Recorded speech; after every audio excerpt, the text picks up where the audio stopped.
Good evening and welcome to a special edition of the BBC, the Bordweall Broadcasting Company. Tonight we're doing a live stream and debate of the four finalists that are looking to seek the position of monarch of the Free Kingdom of Illyria. Congratulations to each of you for advancing so far. You've each so far won a kingdom token for participating and 3 kingdom tokens for moving on to the finals.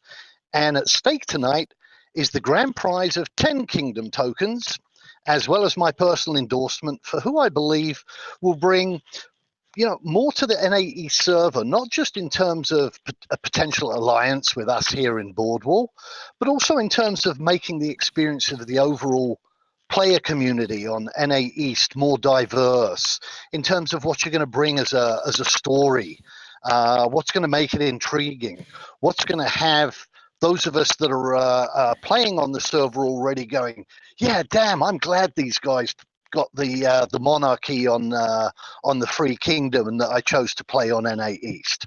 So, without further ado, let me introduce our finalists alphabetically, and we'll allow each of them 2 minutes to talk about themselves and their campaign. Concierge, we will start with you, and your 2 minutes start now, sir. I'm the concierge, though, as I recently revealed earlier today, I am also Duffy, if anyone happens to know me from my PFO history or some other games. I'm proposing a kingdom with a strong deviant aspect, something I think is kind of unique to my setup compared to all the other existing kingdoms. I have a lot of experience in a bunch of different games, running different size communities, participating at different levels. I played a lot of EVE Online years ago, a couple other more theme park MMOs in the meantime, and then, again, most recently, Pathfinder Online, ran a group there. I'm now coming to Chronicles Illyria, and want to try to do something interesting and different here for not just myself, but the community, and hopefully make the server a much more interesting place to play and have some fun doing it. Thank you. Malvorn, you're next. Tell us about your campaign to become the King of Theron. Basically, the campaign for the Kingdom of Theron is currently going really quite well. We're gathering quite a large support network, quite a large support base, and we're progressing our goals. I, Verin Malvorn, have been in this community for 2.5 years, or 2.5 years, since 2015. So I'm quite a seasoned member here. I've been around the bush a bit. So I have that 2 years of experience working with the community. I have the seasoning to weather all kinds of drama and all kinds of storms aimed at me. So I've managed to survive 2 years of nit-gritty, tough, nail-biting action. So, and I hope to give that experience to the NAE server, providing a good theocratic kingdom that people would call home and offer a unique experience. Awesome. Thank you, Malvorn. Sele, you're up next. Your 2 minutes starts now, sir. Thank you, Dee. So I'm Sele. I'm the candidate that was poked by some friends of mine with great confidence in my ability to actually lead a kingdom due to my experience in Star Wars Combine, where I'm the Galactic Emperor with a faction of around about 300 players in total. So what I'm trying to bring to the kingdom that is on offer here is a wealth of experience in gaming environments for sandbox games. So I have a demonstrated success in this particular field, particularly leading large groups of people, building a vision, getting a consensus for how we're going to move forward, and then most importantly, all of the administration for something that is that large. So the kingdoms we're talking about in COA are huge, and these are the skill sets that I'm going to bring along to actually help develop this kingdom, bring it together in a unique environment. One of the the key aspects of my campaign here is that I'm coming in without attachments to the current political constructs of COE. So I've never been part of another kingdom. I haven't been neck deep in the politics of the community. And so I'm not really bringing any baggage from any of these situations along. And I'm coming in and I really want to establish an independent, neutral kingdom that we can then inwardly focus and actually build up to be something quite special. So that's my platform. Excellent. Thank you, Sele. Violet, and you are looking to become the Queen of Elysia and potentially co-rule that with, is it Filion? I always, how do you pronounce that? Most people pronounce it kind of both ways. They go Filion or Filane. So Filane. Okay, I call him excellent. Yeah, Fi. Fi. I will call him Fi as well then, because I don't want to be doing a disservice by Sure. by mispronouncing. So tell us about your campaign, and your 2 minutes starts now. Hi, I'm Violet, obviously. So we're looking to make a community as a whole right now and push forward with that and make this kingdom actually something that works. We don't want to bump heads, so we want to cooperate with everyone. But in the end, it's my say. Like, I am the queen. It's going to come down to what I have the final say on and my decisions. I have a variety background with gaming. I've been gaming since I was like 9 years old, so I've been gaming for quite a long time. I think the first kind of MMO that I got into was World of Warcraft in their beta, and I've been playing that game since. Off of that, I've gone into more competitive game styles, so very fast-paced with Call of Duty, and then branched off more into like survival games and stuff like Ark and Hurt World and more sandboxy Rust, and building communities and stuff in those. So with how I work, I'm more of a leader with a team, and I'm more of a team builder, and bringing communities together comes natural to me.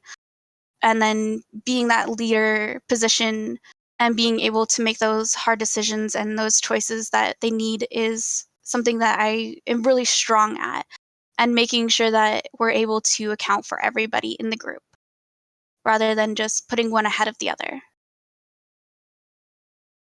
Great. Thank you for sharing that. So I'm going to start off this next round is basically, it's the same question for all of you. And you'll each get a minute to reply. And that is, currently there are 15 candidates that have openly declared for the running of the top spot to be the monarch on the Free Kingdom of Illyria. There's also additionally an unknown, undetermined number of undisclosed candidates and who are either secretly bidding either alone or with their respective organized groups for who knows how many of the other spots, be it as monarch, dukes, counts, etc. My question to each of you is, how committed are you to remaining in the Free Kingdom and the community if your own personal bid for getting the position of the monarch fails? For example, if you get a duchy spot, are you still going to stay and be committed to the situation here on the Free Kingdom of Illyria? Or if you get a count spot, do you just say that's it? I'd rather go back to where I had started from, and in my previous kingdom or community, and go back to there. So this time, what we're going to do is Malvorn. We will start with you, and your minute starts now, sir. Yeah. That is an elephant in a room regarding my campaign, is how I will address being in the same kingdom as many of my rivals. At present, I intend to let the dust settle on the election or open up talks. Each of the other candidates time to resolve the consequences of their election within their subsistence and hear what they need to maintain power in their respective communities. In a case where I'm not monarch, I will expect the same approach. However, unlike the other candidates, I don't expect a large amount of internal discussion trying to either rectify a democratic system underneath a monarchy, which is what had happened to Seal's campaign, or come to terms with my followers suddenly being equal and total to myself, as was the case in Violet's campaign. My plan of spreading the Tory faith works independent of the scale of my domain and has little direct impact on my neighbours, something none of the other candidates can claim in case of loss. Awesome. Thank you. So it sounds like you're definitely committed, regardless of the outcome. Sele, how about yourself? I'm definitely committed to the kingdom. This is going to be an exciting kingdom to actually be a part of, whether I'm monarch or a duke or a count. This is actually shaping up to be something that's going to be really fun. I think it's going to be a very dynamic kingdom, and it's going to survive a lot on the skills of those who stand up and partake in whatever this kingdom is going to be. So that's where my skill set is, and that's where my interest is in playing online games like this, is where the diplomacy, the politics, and the economics is going to be forefront. And this sort of a challenge is exactly what I'm looking for online. So irrespective of the outcome of all of this, I'm definitely going to be in this kingdom, and hopefully I'll be someone important in it. Excellent stuff. Violet, your take on the question?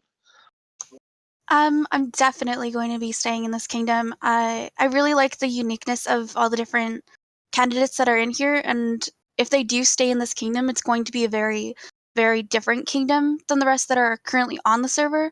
So I'm going to be really excited to actually be able to work with everyone and make this into something that actually works and is able to independently manage itself and operate on the server just like any of the other kingdoms. So I'm really excited to get the chance to, whether I am a duchess or the queen of the kingdom itself, just work with everybody and make this into something that would actually be really fun. Excellent stuff. Concierge, your take, sir? I think at this point I'm basically full in on the Free Kingdom no matter what happens. Even if I somehow don't win anything at all and just have my little mayor package, I think I'm still going to the Free Kingdom because I think it's going to be the most interesting place to start out and play, with the most potential for just interesting interactions and getting new people in and trying different things. I think that'll kind of be its strength to recruiting and bringing new people in, is just the opportunity and chances that are going to be way different than the other already kind of established kingdoms with their own outlines and plans. And I think it'll just be more fun to even start there. So I'm all in at this point. Awesome. Great to hear. Wonderful to hear the enthusiasm actually from each of you, and your commitment and dedication, and being able to let your own respective communities know that you're kind of like you're all in. All of you are all in, and we're going to see kind of like what happens when the cards are drawn. So now that we've had kind of like your introduction and a very good idea, thank you, from all of you regarding how committed you are to the Free Kingdom, we're going to be opening up our poll now. And this poll is going to be similar to the one that we had before. Your supporters can vote. And I want to make it very, very clear, in fact, categorically clear, that I'm not even going to be looking at the poll. The poll isn't actually of interest to me in making my own decision. I'm going to be making my decision on which one of you I think will kind of like bring the most to the server based upon my own opinions.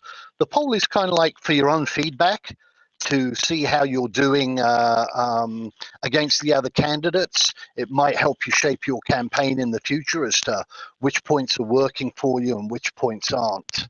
So you can use it to gauge your own opinion. Speaking of polls, it'll bring us kind of like to our next question here. And I have an independent question for each of you in this regard. Immaculate Deception has put up a thread where people can rank their order of preference of candidates from 1 to 15. 3 of our finalists here tonight are in the top 5, and all 4 of them are actually make it inside the top 8. I have a specific reason for asking my next set of questions. The answers to them could be contentious. Please be aware that while answering them, if you're going to disagree with or challenge another candidate, do so kind of like using language in a manner that would be accepted by Soulbound Studios Code of Conduct, and we should be fine. So this time I'm actually going to start I'm kind of like rotating around who starts with the question. Sele, as of when I checked it later on this afternoon, you actually hadn't responded to the poll.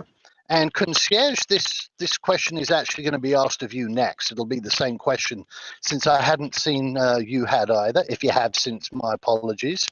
But is there a reason why you guys haven't replied to that poll? And if you were forced into making a ranking, which others have publicly declared, how would you rank the other candidates that are just here in this particular debate right now? And you just need to rank them kind of like in a first, second, or third, and why. Sele, we'll start off with you, and you have 90 seconds for that. Oh, thank you. I probably won't need 90 seconds. I haven't participated in that poll because I'm not really certain that it's necessarily appropriate for me, because obviously I think I should be the monarch first and foremost, but I also don't really agree with the idea of me just throwing 30 points in a poll towards myself out of instantaneous gratification. So I've been trying to avoid the poll. I certainly have formulated my opinions on how I think others stack up in regards to this. If I was pushed, which I am being now, to answer the question of how would I rate the other candidates that are here with me today, obviously it'd be myself first. I'd have to go with Violet second, Concierge third, and Morvaughan fourth. And I'm quite happy to explore why I chose those rankings later on, if you so desire. Excellent, thank you. Concierge, the same question to you, sir, and your 90 seconds starts now.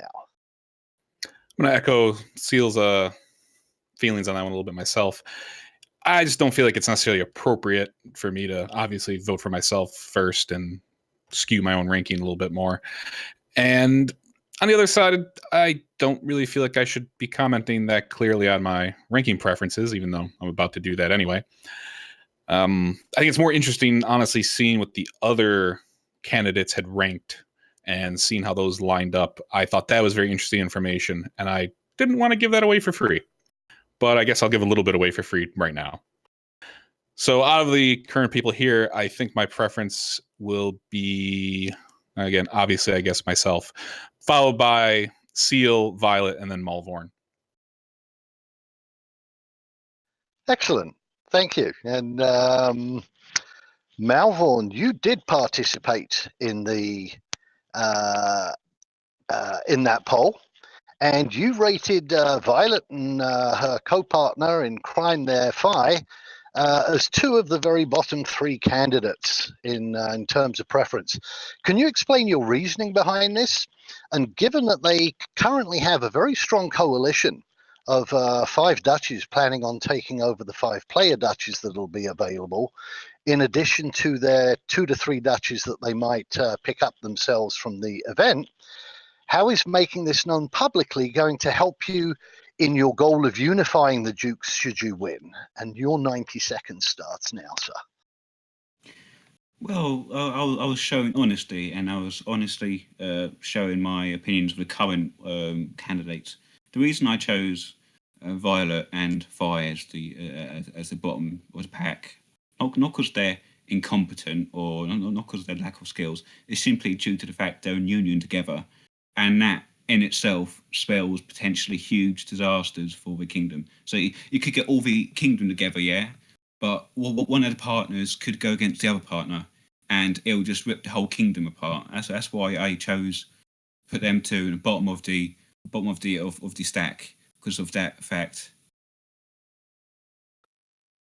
Excellent. Thank you for answering that. Violet, we almost had the similar question to you in opposite. You rated Morvaughan as second from last. Since he doesn't have a coalition on the same scale of yours, and you probably wouldn't have the same concerns about him that he just expressed about yours, I'm wondering why you put him below other lesser known and less supported candidates. What was your reasoning and rationale behind that? Mainly because I haven't really seen much from his candidacy other than wanting to force a religion on people, and I don't I don't agree with that myself, and I want people to be able to play how they want to play. So I ranked him lower because I want him to see more. I want him to put out more and show us that there's more than just a religion to his campaign. And that's honestly why I posted on that thread, is because with everyone that did rank me below 5 and stuff, and people who ranked me above 5, I messaged them and I went through and I was looking for what are their reasonings for it. Why or why not? What are some things that they think I'm really strong with, and what are some things that they think I'm really weak with? That's the reason why I posted on that, because I want to be able to see from their opinion and their view on what their ranking was and why they ranked that. Very legitimate answer. Thank you. All righty. I would now actually like to give you your first opportunity each to kind of like answer, rebuff maybe something that that another candidate has said about you, or agree with one of their points, etc. And you'll each just get a minute for this, just so that we can keep things moving along. Concierge, we'll start with you. You have a minute basically of free speech right now. I think the very obvious issue with me is the deviant aspect, and how I want to try to work that into the kingdom in some way or form that's a little more baseline and usable than some of the other candidates. And I think the thing to take away from my outline is I'm not talking about, rampant murder and pickpocketing in the streets or anything like that. I really want to work it into the contract system primarily, especially as a penalty for breaking contracts. And I really want to put a lot of the mechanics and the power back into the hands of the average player, instead of reserving that kind of authority to resolve issues to just the people in charge at the nobility and mayors and barons and whatnot level. So I think it's the one big thing to take away is, yes, I'm pushing the deviant stuff, and that is kind of something I'm getting pushback on, but it's not as bad as it sounds. Excellent. Malvorn, how about your 60 seconds to make comments start now? I know there is a large amount of discussion about the validity of my plan to spread the Tory faith. However, I'd like to make it clear that I will do so using established in-game mechanics over a large period of time, so possibly multiple lifetimes, through the introduction of both RP and game incentives. I want to emphasise that my plan aligns with the stated design goals of in-game mechanics to establish an evolving world, in stark contrast to Steely, who attempts to create a political system that's perpendicular in game mechanics. I'm sorry to diverge from my own platform, but I find the way his political system directs inheritance to be an overreach or government, head and shoulders above my own soft selling of the Tory faith. Awesome. Sele, how about your 60 seconds? How would you respond to that, sir? Well, firstly, I'm just going to sort of point out to Morvon that I don't think he necessarily has a campaign for a kingdom. He has a campaign for an aspect of a kingdom, but not the whole thing. Earlier, you also made a statement regarding, the approach that I had as being almost a pseudo-democracy, and I'd just like to address that and say that's absolutely not the approach we're taking. It's still a feudal system. We're only talking about one position being elected within the High Council. But just because a leader takes the counsel of all of those around them and in positions of power and knowledge doesn't mean that it's a democracy. At the end of the day, the leader is going to make the call, and the leader is actually going to have to deal with the fallout of that call, whether it's a success or a loss.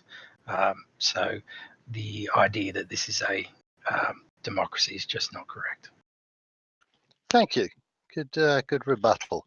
And last but not least, Violet, your turn to chip in for 60 seconds.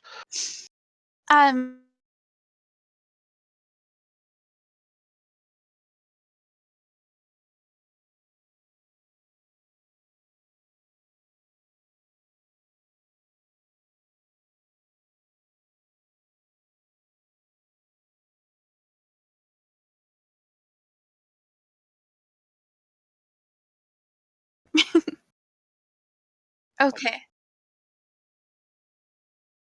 It's all right. So I was saying hopes and dreams are one of the main things that people are concerned about, and you have to think the game isn't released yet. There's a lot of changes that can happen and that have happened in the past. And we have to remember that a lot of things can change from now to the point of release. And so what we're working on right now is the here and now, what is out, what information is out right now. And the community is right now, it's building, it's changing. There's different people coming in every day asking questions, and we want to be able to work with those people and work with the other people and bring the community together, at least for right now, so that we can work out the mechanics and the future things and get those ideas and what people want for the kingdom and what we want for the kingdom. So yeah, it's hopes and dreams, but the whole game is hopes and dreams right now until it comes out. Yeah, very much so indeed. Alrighty, so I'm going to switch the question around a little bit more. Again, this is going to be the same question to all of you. You'll each have 90 seconds to respond. And this question is a little bit, I guess it's a little bit more, I don't know how to categorize it, selfish, a little bit more self-centered. But as one of the starting monarchs on the NAE server, I naturally have a deep interest in which of you will potentially become, a fellow ruler. In making my decision, is there anything in particular that you think that I should be aware of, that you would like me to know either about yourselves or your group, or something that you think that I should know about one of the other candidates that might be of benefit or detriment to our particular kingdom of Bordweall? And Malvorn, we'll start off with you this time. Overall, we'll do a diplomacy as need basis, because I don't want to sit here right now and make promises that may or may not be able to be kept. So all I'm going to say in terms of diplomacy is that we'll discuss that as it's needed to discuss it. However, I'd like to make it clear we're not a warring kingdom. We're not looking for conquests. All we want is to look internally and do our narrative that we have set out for the community to choose if they want to do it. So we're not going to go off and Deus voting all over the server. Alrighty, thank you. Let's go with Violet. We'll go with you next. What do you think that I should be aware of as to why I should be looking at either picking you or not picking one of the other candidates? So the main thing that I want you to have a look at is like how active I am and how involved I am with the community. I'm constantly on the forums helping new people out, helping other people out, and making sure that they're welcome to the community. When I talk to people, I don't look at them like, you're gonna join my kingdom no matter what. Like I'm gonna put everything out on the table and make sure that we have a spot for you. I want them to be able to find the spot that they want. I make sure that I give them the information for all the kingdoms and for all the areas that they are really interested in. And if we have that here, then I welcome them with open arms to come here. But if they have that somewhere else, I want them to be able to have that full potential to play how they want, where they want, and be able to do what they want in game. Thank you. Sele, how about yourself? What do you think I should be aware of either about you, your group, or one of the other candidates that will help steer my choice towards you? Certainly. So I think one of the real big things that you're going to be interested in as the king, and so are the other kings and queens on the server, you're going to be wanting to see someone who is going to maintain a kingdom. So it's not just this campaign right now, it's about the long-term management and implementation of a governance framework over a kingdom, which is actually going to keep it there. So the things that people get scared about is when there's uncertainty, and that's players, and that's also all the way up to the king as well. Uncertainty breeds conflict, and that is dangerous for the other kingdoms around, particularly if we become a breeding ground for bandits, mercenaries, all those sorts of things. So what you're going to be looking for, and what I'm going to bring to this party, is a king who is able to keep the kingdom together, on track and unified, so that we're not a danger to the rest, but we are still an independent and strong kingdom. Thank you. Yeah, well put. Concierge, how about yourself? Well, I think the reason you should like me is that I'm very flexible and I really enjoy getting into the game and the community aspects. In previous games, I've done community-driven things like EVE University, and we had a version of that in Pathfinder that I did classes for. I will talk about games incessantly. I was originally on the Pathfinder version of the Town Crier. I will talk incessantly if you let me. And in-game, I will try to do and engage everything I can and have a lot of fun with it and try to help other people have the fun doing those things too. But the reason you shouldn't like me, because I'm going to give you one just in case, is I have no problem using absolutely everything in the game possible to solve my problems. So if it's diplomacy, we'll use diplomacy. If we have to have a fight, we'll have a fight. I have no problem with admitting that could or may happen depending on how things go in the game. I appreciate the honesty. We do have something in common there, is that apparently we can both talk incessantly, but I'm not sure that's a good good trait. We could probably dominate the entire debate just between the two of us, probably. But thank you. No, it's great actually being able to get to learn more about each of you and kind of like how you're also interacting with each other. There's actually a reason why I'm doing that, to kind of like see how you kind of like, interact with others. So kind of like building on that, I'm going to give you each another minute to either again build on your own campaign or address some of the things that people either stated just in this round or in some of the previous rounds. What we'll do is actually, Concierge, we'll go in reverse order this time. You go ahead and start. Something I'm going to comment on everyone's campaigns, I guess, a little bit, and this kind of includes mine a little bit, jumping on what I literally just said a minute ago. I'm a little disappointed in the overly hand-holdy nature of some of our campaigns, and I've been falling prey to it too. And I understand why, because we're going to get a conglomerate campaign, and cooperation is going to be a big deal. But we're going to have conflicts, we're going to have problems, and once the game gets going, I expect there to be inter-kingdom conflicts or county, fringe counties having issues with a kingdom, so on and so forth.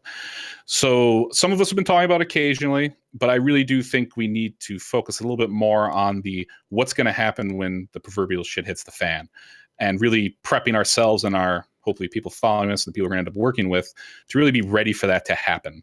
Because I've seen in a couple of games, when the base isn't ready for that, they respond poorly when it happens. So that's something I think we need to start pushing a little bit more. All righty. Sele, how about yourself? You got a minute to give your take. I think I'll just sort of expound on Concierge's comments there. From my perspective, obviously, a kingdom's ability to defend itself and also project its influence to achieve its own objectives is a very important thing. I think perhaps some kingdoms aren't talking about it so much because it's almost taken as a given, whereas the forms of governance and the styles of management aren't necessarily going to be a given. I agree with you, though, that perhaps we should all flesh out a little bit more what we're aiming for in that regards to maintain the sovereignty of the kingdom. And if you take a look at my campaign, I do touch on this idea of a military, that every duke and every duchy effectively has a responsibility for contributing to the military of the kingdom. And that's going to be exceptionally important for our long-term survival. Wonderful. Violet, your minute to make a comment on anything that's preceded us so far, or build on comments you've already made.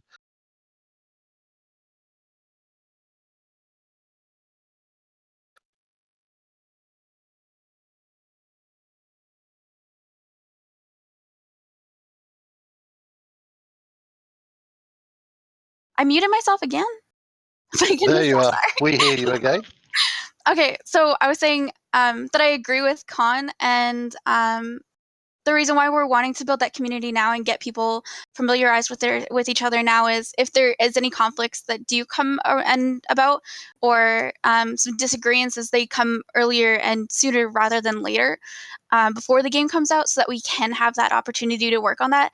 That's why we're wanting to do community events, and that's why we're bringing Vi's group into our group, so that we can get that connection and have those people be able to talk to each other and get a feel for each other and be able to play in like a MMO or a sandbox game and get a feel for how each other play and what we want to do with each other and be able to work out anything that would be an issue later now and get it under control or get a resolution for it. Good stuff. Malvern, your minute, sir. Yeah, I'd like to say I actually agree entirely with Concierge and Seeley's the Souls point. Is that everyone should be fleshing out their campaigns because at the end of the day, we're all trying to vie for what we envision the kingdom to be. So, if I, for example, have started to flesh out my economic policies, my military policies, and try and just expand outwards from what I've been trying to push earlier, religion, because there's more to a kingdom than just religion. Obviously, in Faerun, religion is a big part of that, but it's not the whole entire thing. So I'm taking that into consideration, and yeah, so the proverbial might hit the fan, and it all goes apart. So we need to get our own communities ready, just in case a situation happens where we have to rely on our supporters to defend our duchies, our counties, our kingdoms. Thank you. All righty. So now what I'm going to do is I'm going to ask you each a little bit more of a pointed question for each of you individually, and you'll again each have 90 seconds to reply to this one. Malvern will kind of like again switch the order around since you answered last this time. We'll let you go first on this go around. You know, I've looked at and read obviously the posts of each of the candidates and specifically spent a little bit more time on you, the finalists here. And when I look at the imagery that you use in your campaign, Malvern, I can't help but equate it, and I think it's intentional, with kind of like with the Crusades of the Middle Ages. And whereas obviously, you know, part of that is looked upon as a very kind of like noble endeavor, etc. Part of the reality of the Crusades was there was actually just a lot of unbelievable and unwarranted bloodshed and brutality that was justified in the name of a religion. So you state in your campaign in several spots about holy swords and building up the military, etc., and that the king has divine right over the entire kingdom. Given that your kingdom is highly religious and that state religion being Vittori, and you also kind of like mentioned that your dukes will have a large degree of autonomy as long as they uphold the faith, presumably in this case being your Vittori faith. Do your plans for using the military and building the military up, including converting the other duchies to the Vittori faith by force if necessary? No, not by hopefully not by force. Because there is a way to convert people without having end up in endless slaughter. One of the ways we've proposed is that it's a soft conversion. So over time, over perhaps multiple lifetimes, we convert the population to Vittori by showing the population that the Vittori is the true faith and that the Vittori are the ones that actually look out for you. And the reason I chose the Crusader imagery and that sort of things is make us stand out.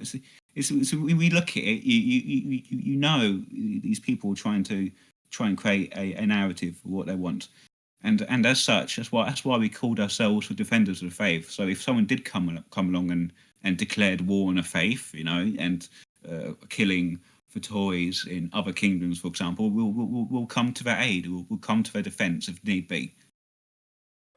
Awesome, thank you. Yeah, and I don't want you to take it that I was criticizing your use of the imagery. It's just kind of like, again, my association with it. So I wanted the clarification which you gave. Thank you. Sele, my question for you is that, you know, on the surface, you appear to have the fewest number of supporters, and along with Concierge, up until now have had virtually little to no kind of like visible presence in the COE community, be it in the forums, discords, etc. And yet you rank very highly on Immaculate Deception's poll. When I checked it earlier today, I think you were ranked number 2. If you win the Monarch slot, do you feel that your ability to gain popular support on short notice is going to be enough, starting out with potentially just one duchy, and be able to expand on that popular support amongst the player base that joins at game launch to impose the initial dictatorial phase that you mentioned in your campaign post? I think it might be a little bit of a mischaracterization there to call it a dictatorial. That has the connotations that I'm going to be making all of the decisions all the time off my own bat. It just tends to have a bad connotation to it. What I'm talking about here is actually just creating a shared vision and then making the tough calls that's going to happen. And the king is going to be exercising their power for the benefit of the kingdom as opposed for the benefit of themselves. I think that popular support indicates that I definitely have the confidence of a large segment of the community here, just like I have the confidence of a large segment of the community in the Combine, where I have 300 odd players. So building these consensuses, building these confidences of people is something that I have a demonstrated success in. So I think that is really going to be very important for me, particularly working with the dukes and the counts that end up in the kingdom as well. Without their support, then the kingdom is going to fail. All righty. Concierge, you've kind of like somewhat preempted my question for you by coming out and being visible and declaring, that you're Duffy and the group you're with. But I'll kind of like try and paraphrase the question that I had prepared for you, and that is, the choice to keep the actual identity of your group a secret for now, along with the statement that they are currently involved in EVE Online. It had led to, and maybe that's been kind of like set aside a little bit for now, with now people knowing who you are. But a lot of people were kind of like speculating that either you were from Goon Swarm or that you were a group that was masquerading to appear to be a Goon Swarm. Regardless of which of those or neither of those that you might be, are you going to reveal the actual full identity of your group at some point, and what group they are on EVE Online? And would that, if you were going to be doing that, would that be when the contest ends in 40 days, or just before domain selection, or after domain selection? And what would your reasoning be behind that strategy? Well, just to say formally, I am not, nor have ever been affiliated with Goon Swarm. I fought them a lot, but I was never with them. So no, I'm not Goon Swarm. The group I played with has diverged and come back together and multiple times. Some of them still play kind of publicly, so I'm not going to get into revealing who all they are. And honestly, most of us really won't care. They're not that big or special. Right now, I'm the big person talking and really kind of pushing things. They're there. They're hanging out. They're occasionally talking to me. And yes, they'll start coming up as the game goes on. They start playing. You'll start seeing them, and maybe someone will know some of them. Maybe they won't. I don't know. It's up to them. I'm kind of leaving them to do their own little reveal if they care that much. And on the note of the whole reveal, I originally only did it because I was a little worried. But after a lot of the conversations and everything, I think it's better for me and the community and the potential kingdom if I really come forward and just really all in on the whole build a community aspect for the kingdom. Awesome, yeah, and I hope that kind of like, maybe participating in these debates and the feedback that you've gotten from other sources and everything helps you kind of like formulate, the best way to proceed to garner support for your campaign. Violet, you are left here with the question, and you are actually in the coveted position of sitting at the very top of Immaculate Deception's poll. And when you take into account that Phi is in position number 3, obviously it gives you a very, very strong position. When you look at the benefits of the strategy of teaming up with another individual who also has several dukes that are willing to come and join your whole alliance, you're going to be kind of like, you're a very dominant force in this campaign, and having those extra dukes is a huge initial advantage. However, as is the case with many alliances and in-game agreements, sooner or later there's kind of like a falling out, right? And do you have any concerns with Fi controlling the military side of the kingdom? And, how do you envision handling a situation where, let's say that you were queen and he came in second as a duke, and you're both at opposing and irreconcilable points of view on an issue? How are you going to handle that? And that's the thing. A lot of people are thinking that we have some things that we strongly disagree on.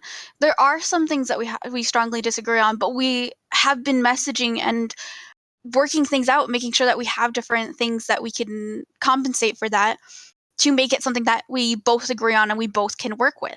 As for him controlling the whole military side of things, that's not true. We're both equally working on everything.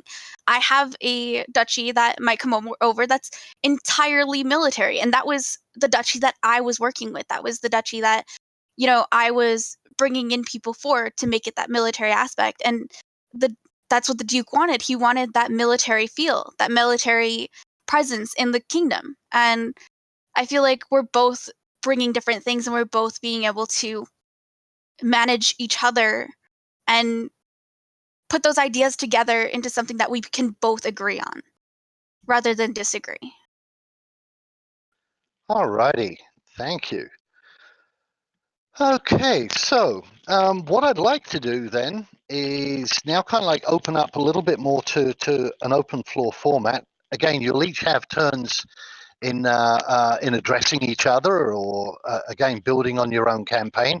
And we're going to have 4 rounds of 1 minute each, so that you can actually get a dialogue going instead of me kind of like shutting you off after each minute. So you can actually, take the opportunity to ask each other questions. Another person can actually answer it when it's their turn, and you can actually make a counter to it again.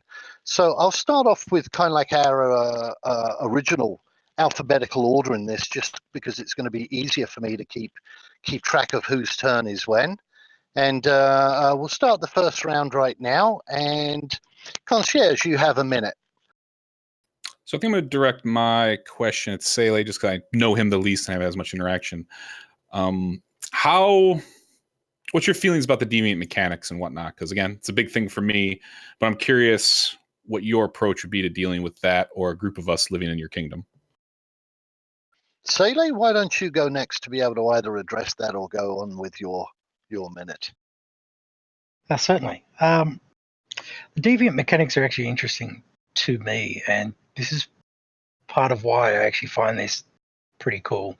I look at each of the other candidates and I see aspects that I think are important for the kingdom. And, if I'm to become monarch, I would love to see you guys supporting me and working with me. So in your terms, Concierge, you're actually the kind of guy I would love to have around to make sure that the government reach is actually balanced, that there is this toing and froing between the concepts of a government framework which actually creates order versus keeping the government back far enough that it is actually fun and interesting enough for the players. So these are the kinds of things that I see that we can absolutely use in the kingdom, no matter who wins, and create a balance that is actually just right. Awesome. Malvorn, your minute, sir. Actually, I have a question to ask to Concierge. Say you won the contest and you go for a king title. How will you handle the surge of normal, non-deviant characters and players at launch? They have little interest in a almost purely deviant kingdom. Alrighty. Before I actually allow Concierge to answer that, let's have Violet have her minute first, and that'll end the first round. And that, I'm an old man; it just helps me easier to keep tabs. I don't have 16 fingers, I'm afraid. Go ahead, Violet. So I have a generalized question that people can answer like next round. It'll take like 2 seconds.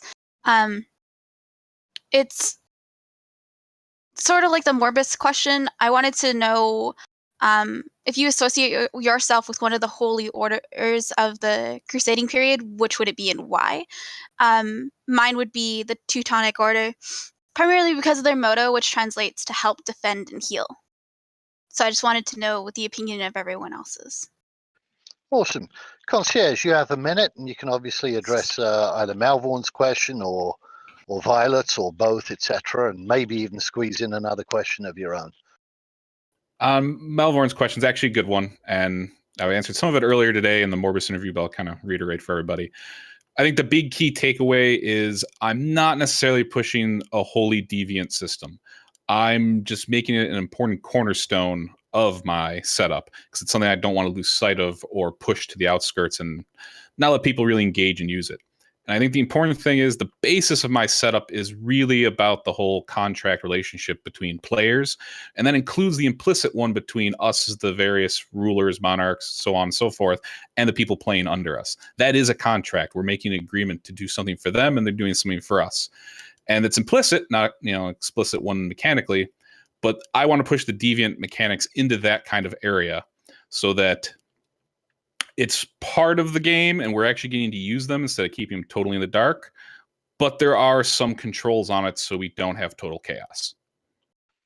Thank you. Sele, your 1 minute, sir. To answer the question about the Crusades, firstly, which Crusade? I guess the House of Anjou or the Order of St. John would probably what I would most identify with, particularly the Order of St. John, because they were effectively a very stable group of protectors, and not just within the Holy Land either. So their influence was well throughout. As for the House of Anjou, King Bordweall IV, who can't admire that guy and his ability to defeat Saladin and also to ensure that Jerusalem prospered under his rule. Great, thank you. Malvorn, we've cycled back around to your turn again, sir. I actually like the Northern Crusades. As Silly's pointing out, which Crusades? Because there's dozens. There's the Middle Eastern, then there's the Northern, and a whole host of it. I like the Teutonic Order, so I like playing them in EU4. If you get a reference. Alrighty, Violet, your minute. This question is going to be more towards concierge. So you used a voice modifier, and it really made me think of like the kind of disguise part of Chronicles of Illyria. And I know you mentioned it was because you were trying to hide your voice because you're Duffy. But were you thinking of like a story kind of thing behind it that you could have used for a more lore side with the voice modulator? And it is actually Concierge's turn to answer. That's the end of round 2. So remember, you each have now 2 1-minute rounds. Concierge, off you go. Originally, I didn't plan on going full bore into the community. So when the contest came up, it was kind of a surprise. I didn't anticipate that happening. So yes, I was actually going to kind of use it as a sort of in-character way to hide my voice, because obviously some people would recognize me, not a lot, but enough. And that would let me kind of keep the low profile I was originally planning to have in the game. But now with the kind of shift in priorities and going for the whole kingdom thing, it's just not adding anything to the campaign. If anything, it detracts. And I heard a couple comments, talked to a couple people, and I agree. There's no reason to kind of keep doing it now. Plus, honestly, it was just fun to mess with Morbus a little bit. Nicely done. Sele, your minute, sir. Yes, I'd just like to sort of direct this one towards Violet, actually. My question is about your arrangement with Zelius. And people that I've spoken to are fairly concerned in regards to what Zelius may actually do. There's been accusations amongst some of the candidates, not from me, that there have been threats made and promises of retribution and things like that from the Zelius crowd. What is your assessment and real assessment of your ability to control Zelius under that environment where we're all being thrown in together. And sometimes this campaign has, and probably will further, get a little bit heated. And we'll let Malvorn have his minute first before Violet. So, Violet, I can see you biting your tongue. Just have to hold on to it for another 60 seconds. Malvorn, your minute, sir.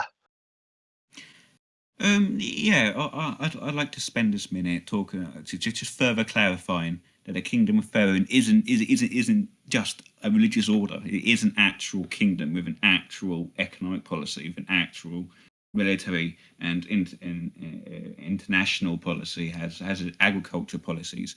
So I admit in the past I've been a bit too push hardy with the hardcore religious aspects.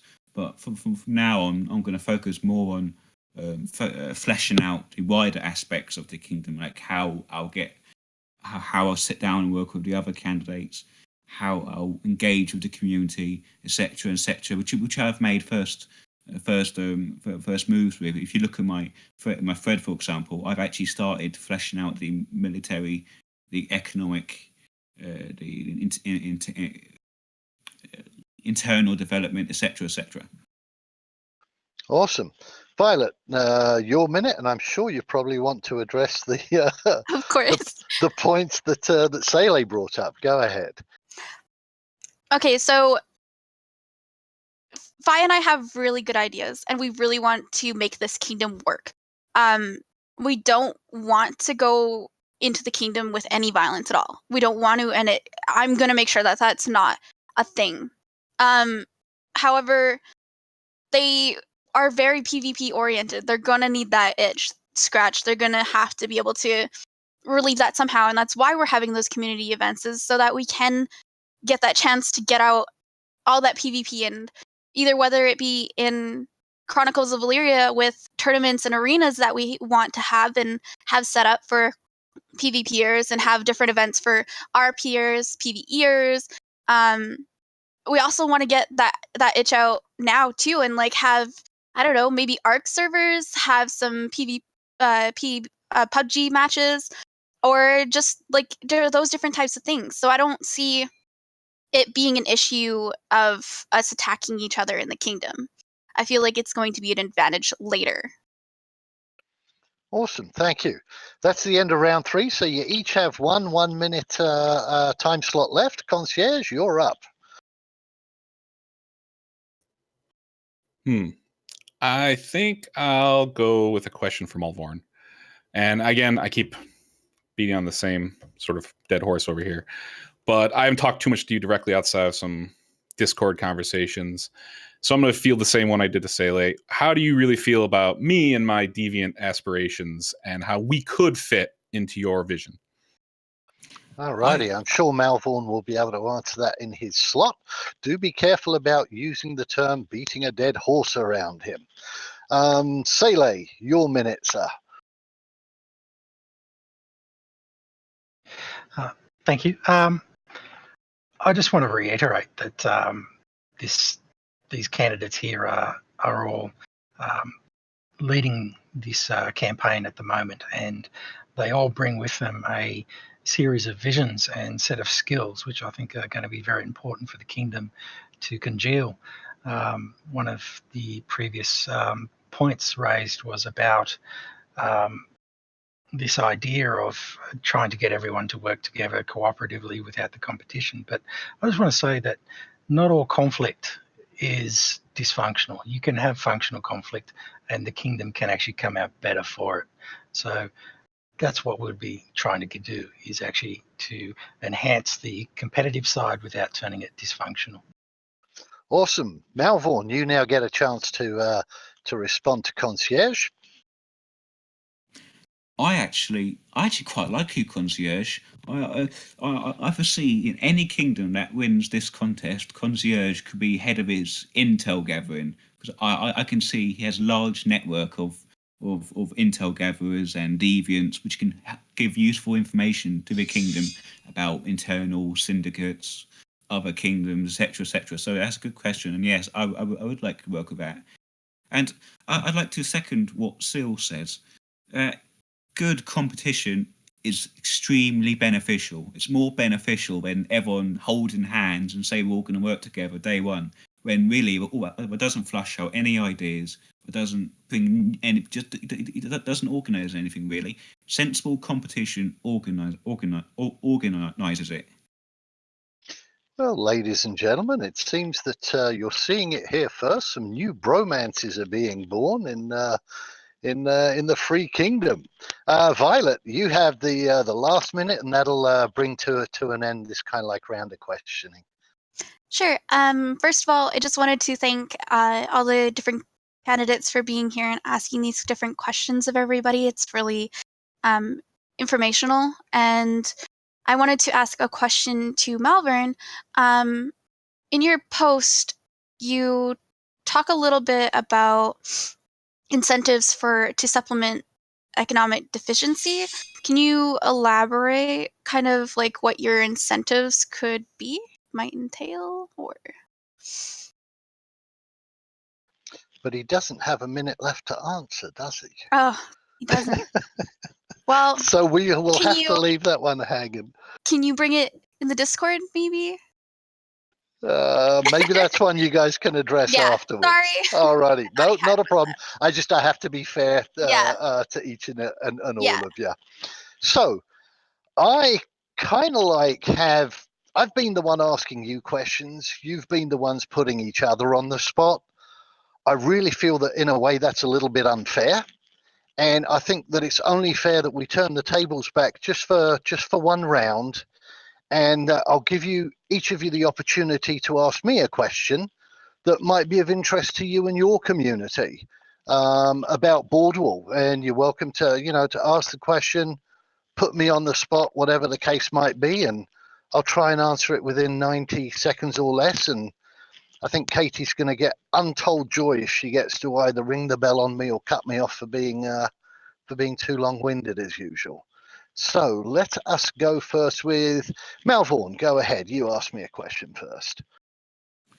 To Lephorus, what is your stance on free trade with other kingdoms? Because I envision, this is kind of answer to Violet's, I envision a guild-based economy for the kingdom where your local trade makes a guild and they can use that guild to trade with other kingdoms. Is there any tariffs or limits that you aim to impose on foreign traders coming into your kingdom, or is it free open trade? I think it's still a little bit early, but I will try and address based upon what we know right now. I think that if we look at kind of like at real life scenarios, free trade agreements sooner or later break down. Either one side or the other feels that somebody's getting a tax break. There's a trade deficit, normally leads to kind of like bad vibes, etc. I certainly, if there are certain rare goods, for example, it's going to be tough to implement because, when you look at just the sheer scale of the border of a kingdom, how are you going to stop people smuggling in? How are you going to stop some of your rare resources being smuggled out or stuff being smuggled in? So I can see that there will be some kind of a taxation system, but it has to be kind of like on a reasonable level to not encourage people to go out of their way to smuggle. Katie's laughing at me, rang the bell, so I'll shut up. Next question, please. Sele, go ahead. My question is actually going to be on behalf of some of the people who I've been talking with, and they're interested in the mercenary angle. So what is your stance going to be on the concept of mercenaries residing within a duchy, within a kingdom, and whether you're going to hold that kingdom accountable and responsible for the involvement of those mercenaries perhaps in a war against you? Good question. I'm obviously all for mercenaries. I mean, the game is going to be on such a huge scale that you cannot not have them, so to speak. And obviously, it just depends. I'm all for using them against our enemies, and I'm all for crushing them if they're being used against us. I mean, I don't see a kind of like a clearer answer than that. It's I don't think that we're going to be overtly hostile or anything like that to any other kingdom, but if you kind of like start trying to use third parties against us, in the form of mercenaries, you're going to become just as much a target for us as the mercenaries you sent against us were, you know. Concierge, your question for me, sir. So I think it's interesting that you guys are probably the closest thing we have to a federation of groups working together. Could you tell me a little bit more about how you anticipate that working when push comes to shove and when there's actually going to be inevitably conflict and issues? Yeah, definitely. We've been criticized a number of times for the fact that we have 4 basic rules. Number 1, don't be a dick. Number 2, don't PvP against each other non-consensually within the kingdom. Number 3, taxes will be kept as a minimum. And number 4, we come to each other's aid if there's an external threat against us. The reason why these are kind of like minimal isn't because I'm just a lazy bastard and didn't want to take the time to write them out. It's more based upon the fact that this game has such broad scope that the more laws I write on a kingdom level, the more it's going to restrict each duchy.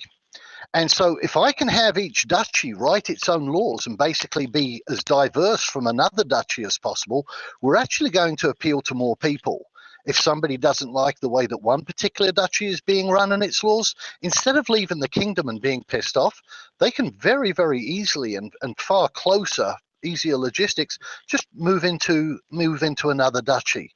Now, what's going to happen is these dukes paid their money to kind of like run their own duchies as well.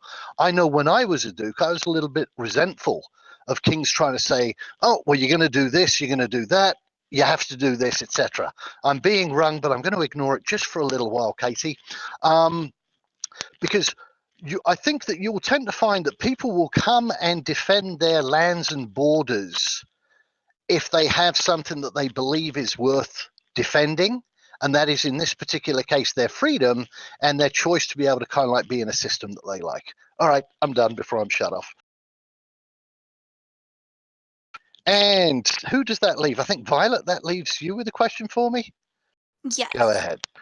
So, I really, really like the artwork on your post, for your forum post. And I was just wondering, like, what inspired you to do it and what imagery from it do you think represents your kingdom best, especially for, like, COE and stuff? Okay. It was inspired by medieval manuscripts. I've always, even since I was like 10, 11 years old, growing up in England, we got exposed to these, here and there. They're either in church or, museums, etc. And they just grabbed me. I don't know why, but they just did. All kinds of Celtic artwork and things like that just appealed to me. And so I wanted to differentiate our posts from basically some of the other kingdom posts out there, which are amazing in terms of their depth. Maybe I have attention deficit disorder or something, I don't know, but I find it difficult personally to get through some of those posts. And I find that bringing up the images just helps keep attention there. So if you look at the actual imagery in the post, there are almost like some hidden Easter eggs there. If you look at the rabbit, he's holding the hand grenade from the Holy Grail. If you look at, there's a king, and that's kind of like meant to represent me reaching up for the crown. There's another king further down sitting on a scales trying to balance out, the different things within the kingdom, etc. There's people defending the shield or being converted to it. So there are dragons. We had a number of kings that were on NA East that moved to the west. You'll see those with no disrespect, but more of a tongue-in-cheek. You'll see that there's kind of like a monkey-like creature sitting on the left-hand side of the imagery, and he is facing the west where he moved to, but he's looking back at the east, at kind of like at the kingdoms back here. So it's kind of like the monks got away with kind of like nasty cheeky little things in their illustrations. I did the same. Hopefully that answers that for you. And I'm getting rung again. Turn that bell off, Katie. All righty. So this basically brings us pretty much to the end of our debate. Let me ask you guys this. Are you ready to kind of like do your wrap up? I had budgeted around about 90 minutes for this live stream. We're around about 10, 15 minutes ahead of time. Would you guys like to wrap up here and do your final kind of like 1 minute pitches to me as to why I should choose you? Or would you like to have another couple of rounds of 1 minute each to debate amongst each other? Concierge, what would your vote be? I'm good for either. Sele? I'm happy to wrap up. Malvern? I wouldn't mind some more questions. Alrighty, and Violet? I don't mind either way. So we have kind of like two that don't mind, 1 for, 1 against. I'll make the casting vote, and we will be wrapping up here, ladies and gentlemen. What I will do is I will ask you actually to what I'll do is, since you wanted a little bit more time as well, Malvern, what I'll do is maybe accommodate both, and I'll give you each, you don't have to use all of it, but I'll give you each 2 minutes instead of 1 minute to wrap up, and that'll kind of like give you the almost the equivalent of another minute kind of like round to make your pitch. Malvern, let's start with you. You have 2 minutes to as to why I should choose you to support you for the Monarch slot, sir. I have a clear and singular vision for what the Kingdom of Faerun looks like, because I've crafted it myself. While I'm open to input from the others, I've not made any promises to others as would dilate my vision and weaken my kingdom as a whole. This is not to say I do not reserve the right to a change of opinion as new information comes out. That I'm more flexible because I'm not chained to the platforms of other candidates. Basically, I want to expand on this a little bit because I believe that you create a community around a vision. You don't create a vision around a community. You need that vision there to attract a community to build up on it. And that's what I've been offering to the people. A vision which allows an organic community to form up around that vision and to achieve the vision's goals.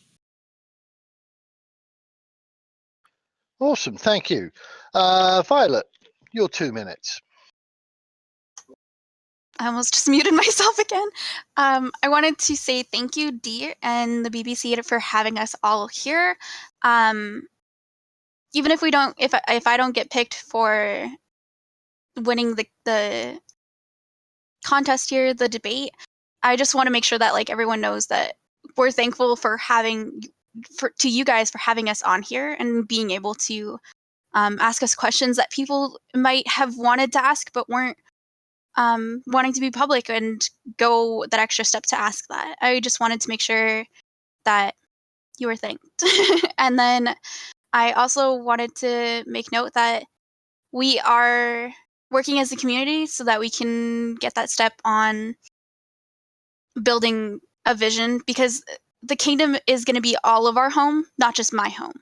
And it has to be able to be flexible to the different mechanics that are going to come out and be able to welcome everybody to where they want to be. That's the whole reason why we're building a community vision, and my vision on top of that. Awesome, thank you. And yeah, I appreciate your words there.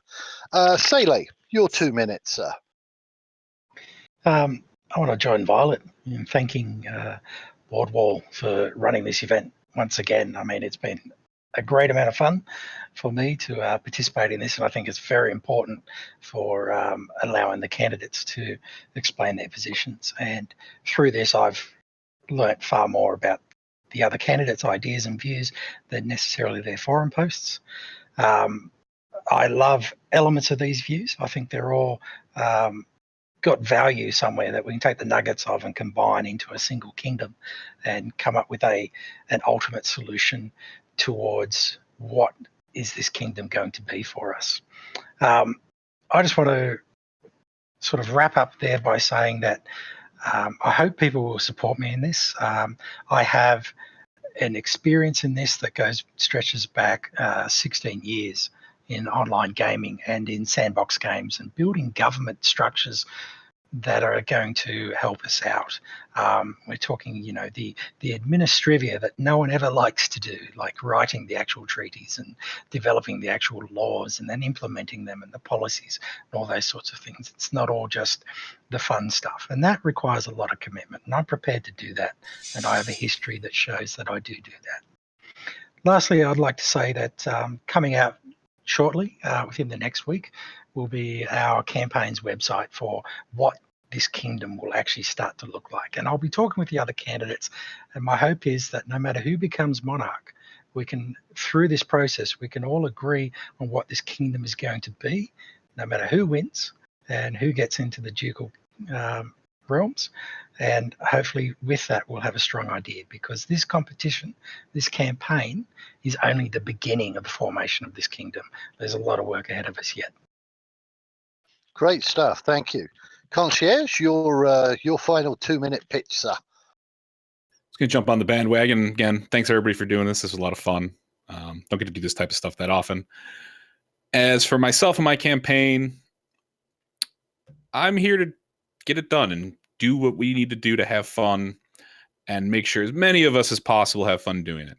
And even if it all falls apart in the end or 5 minutes after we start, it's still fun. It's still content. It's still going to be us doing things with each other and maybe against each other, but it'll still be fun. So look forward to it. And I really hope to see a lot of you offer some support. And just as a note for anyone who is that interested in me and my shenanigans, I will be reposting and doing a slight rebranding now that I'm being more obvious with who I am and what I'm doing. So look forward to that coming up in the next couple of days. Excellent stuff. I kind of like, in closing, I want to thank all of you for coming out here. I think you've all put on a good showing. I'm going to make a decision here literally in the next 2 minutes. I'm going to just take a little bit of time to think about it as to what I think kind of like is the best for the server. Obviously, there can only be one winner, but I don't want the other three to kind of like be disappointed or something like that. I mean, it's just one of those things where, we can only kind of like, have one winner on this. But I think that what I'm hearing that's kind of like developing amongst you from how you guys are handling the questions and speaking to each other and everything like that, there's quite a potential for you guys, forming an even deeper or even broader alliance to make this work for everybody in your kingdom. I could be mistaken in that, but it's kind of good to see. So if you give me like 2 minutes, 3 minutes, I'll stay on camera, because I'm just going to kind of like go back over some of the thoughts and the comments. You guys, I'm just curious because I haven't watched the polls at all. Somebody, if they can relate to me, what are the polls at? Not that they're going to influence my decision. I'm just curious at what they ended up at for each person. Anybody able to give that to me? I don't have it. I don't.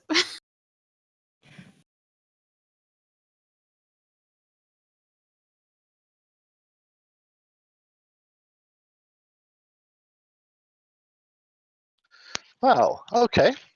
Interesting. Cool. Give me just a couple of minutes. I am going to pull my hoodie down and meditate, and I'll be back in 2 minutes. So you're gonna take a nap?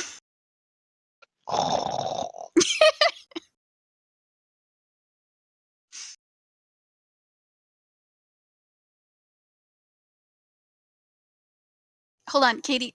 I really wish that Noslam could hear your voice, because that was really funny when you were like, no. Yeah, I'd like to say thank you to Lefthrus and Bordweall. I forgot to mention it during my wrap up. But yeah, I'm extremely appreciative of this event and how each candidate here. I respect every candidate here, because it takes backbone and determination to stand up in a public sphere like this and show your ideals. Khan, what is that light sitting on in the back? Is that a dresser? Me? Yeah. There's no light anywhere? Your lamp in the background. Oh, that's a lamp. It's just very tall. No. That whole thing is a lamp? Oh, there's a blanket on a chair. Oh, a blanket. That's what that is. It In fact, looked there's really actually- cool. I like the design on it. It's a Star Wars one. That's why. There's actually no lights on in my house. The light you're seeing is just for my monitors. I'm in the basement, so I have 2 lights on. My monitor and my bedroom. Alrighty, I have come back from my deliberations, and I am going to throw my support against the person that actually came in third in the polls, and that is going to be Concierge. I like the idea of he has solid ideas of kind of like how to work deviancy into a kingdom without being a dick. And I like that. He might end up being a dick towards other kingdoms with it, but I like the way how it's going to be a focus. I think there's going to be a lot of people that are going to be kind of like have, a state religion and things like that. I like the shenanigans is a word that I use. People know that I use that within our own community a lot. I like the mischievous aspect. I also like the fact that he is kind of like a little bit of the underdog here. And I can relate to the underdog position. And it's not always about, the best stories aren't always written by the most people kind of thing, but it's the struggle. It's, when we look back in history, a lot of people, will kind of like, when there's the retelling of the Battle of Thermopylae, it's the 300 that were the heroes. They lost. Every one of them died. But, the sagas are sung about them, not about the Persians that took them out. At the Battle of Agincourt, where 6,000 Englishmen took on, approximately 30,000 French, and they won, where the words "we few, we band of brothers" were actually born. Shut up with that bell, Katie. Where that comes from is again, it's from being able to overcome these adverse odds from behind and kind of like create history while you're doing it. So, Concierge, congratulations. I'll chat with you a little bit later to get those tokens to you. And just a quick question to all of you before we part. Would you guys be interested in or like to do kind of like a follow-up live stream, maybe in 2 or 3 weeks' time, just to check in how your campaigns are doing, if you've modified anything, made any alliances, broken alliances, etc. Would you be up for that, Concierge? Yeah, I'm up for doing this type of thing anytime anyone wants to. As I said earlier, if you can get me talking about something, I'll just keep babbling on and on. Ring the bell on him, Katie. Ring the bell. We just needed a yes or no. Thank you. Sayle, your turn. Absolutely. Hopefully I've converted them all by then. Excellent. Violet? Of course. Malvern? Yep, I love any chance to just talk on, as Concierge says. So if you get me going, I can go on and on. Ding, ding, ding. Alrighty. So what we'll do is I will announce maybe in around about 2-3 weeks' time when we're going to have our next live stream, because I think doing an update as to how you guys are going along with your campaign will be good for you guys, but also be of interest to the COE community as a whole. Alrighty. Thank you all for being here. Thank you to the viewers that participated. And this will be the end of our special BBC live stream tonight. Thank you.